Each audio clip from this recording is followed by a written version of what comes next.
Hi friends, welcome to my weekly blog. आज हम अपनी जर्नी स्टार्ट करने वाले हैं J&K के लिए।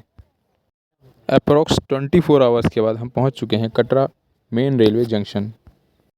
ये रहीं कुछ हमारी फ़ोटोज़। कटरा स्टेशन में कुछ समय बिताने के बाद हम जा पहुंचे पेट पूजा करने एक बहुत ही शानदार रेस्टोरेंट में। यहाँ पर दबा के हमने बढ़िया सब भोजन किया। उसके बाद हम पहुँचे त्रिकुटा भवन। श्राइन बोर्ड की ऑनलाइन साइट में जाकर आप यहाँ पहले से बुकिंग कर सकते हैं, जिससे कि आपको किसी भी दिक्कत का सामना नहीं करना पड़ेगा। इवनिंग टाइम में हमने बाहर निकल कर वॉकिंग की, थोड़ा सैर सपाटा किया। अब हम नाइट में करेंगे यहाँ स्टे। नेक्स्ट मॉर्निंग से हम करेंगे यात्रा अपनी प्रारंभ। नेक्स्ट डे सुबह सुबह हम निकल गए अपनी यात्रा में।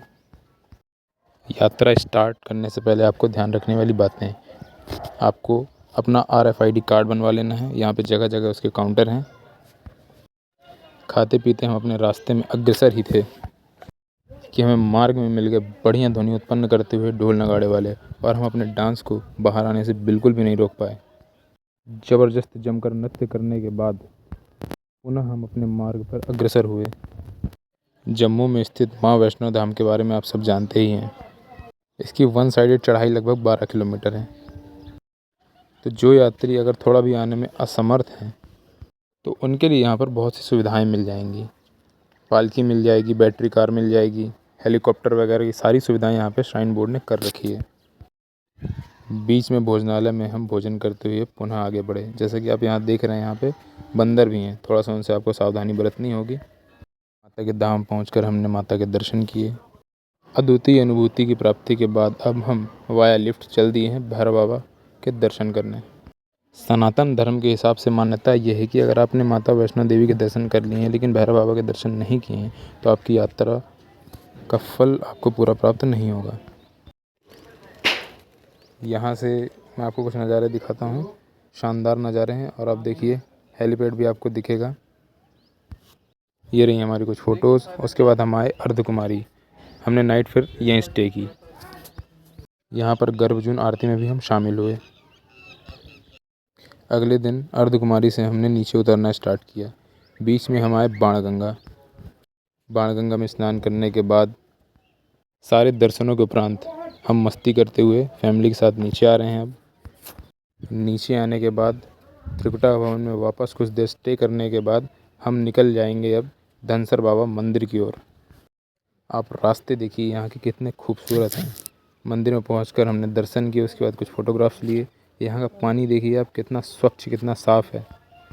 दर्शन के बाद हम चल दिए मंदिर के नीचे की ओर, जहाँ से एक नदी प्रवाहित हो रही है। दर्शन के उपरांत हम चल दिए नीचे की ओर, जहाँ पर एक नदी प्रवाहित हो रही है। आप क्लियरली देख सकते हैं कि इस नदी का पानी भी कितना क्लीन है। यहाँ पर भी हमारी मस्ती रुकी नहीं, ढेर सारी मस्ती की, बहुत सारा टाइम स्पेंड किया। कभी पानी के इधर हम, कभी पानी के उधर हम। आप जब भी यहाँ पर आते हैं तो थोड़ा सा एक्स्ट्रा टाइम आपके पास होना चाहिए, क्योंकि आपका मन यहाँ पर लग जाएगा और आप अपने आप को यहाँ पर रुकने से नहीं रोक पाएंगे। उसके बाद गए हम नौ देवी दुर्गा टेम्पल। उसके बाद गए हम बाबा जीतो जी टेम्पल, जहाँ पर हमने भंडारे का लुत्फ़ उठाया, जो कि यहाँ की भाषा में लंगर कहा जाता है। बेहद स्वादिष्ट भोजन था। उसके बाद हम वापस आ गए कटरा रेलवे स्टेशन। यहाँ से हमारी नेक्स्ट ट्रेन थी दिल्ली के लिए।